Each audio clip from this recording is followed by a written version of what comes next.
গল্পের নাম অনন্ত দুনিয়া। প্রথম অধ্যায়। লেখিকা SKN লিসা সারা।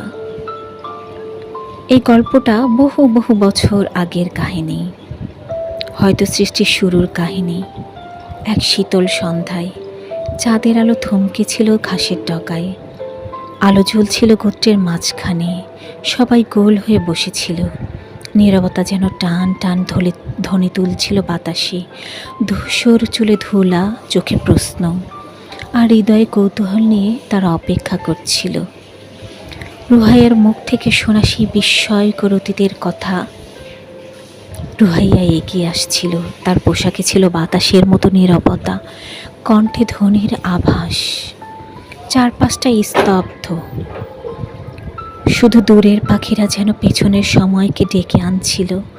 নক্ষত্র ভরা এক রাত, বাতাসে তৃণপত্রের নরম গন্ধ, মাঝখানে জ্বলছে এক নিঃশব্দ আগুন।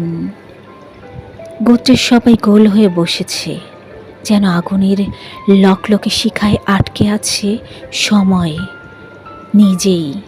শিশুরা নিস্তব্ধ, বয়স্করা স্থির। সবাই অপেক্ষা করছে এক নামের জন্য, রুহাইয়া। সে ধীরে ধীরে আগুনের দিকে এগিয়ে আসে। তার চোখে যেন প্রাচীন রাতের মায়া, কণ্ঠে ঝরে পড়ে মৌনতার ধ্বনি। হাতে নেই কোনো অস্ত্র, কিন্তু বুকের ভেতরে বহন করে এক অন্য রকম শক্তি, কল্পনার আগুন।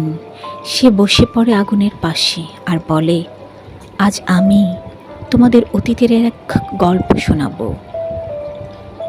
কিন্তু এই গল্প শুধু অতীতের নয়, এটা অনেকটা এমন যেন এক একটা দরজা, যা খুলবে ভবিষ্যতের দিকে।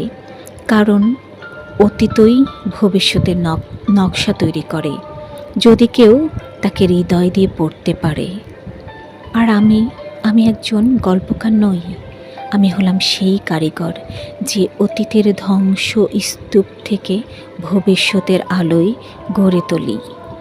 এই গল্প আমি বলছি, সে বলল, কিন্তু এই গল্প কারো একার নয়। এই গল্প তোমাদের পূর্বপুরুষদের এবং তাদের যারা এখনো জন্মায়নি। শোনো কেমন করে শুরু হয়েছিল সব কিছু। সে সময়ের কথা যখন আমি ছিলাম একাকী। পায়ের নিচে ছিল জ্বালাপোড়া মরুভূমি, মাথার উপরে নির্মম সূর্য।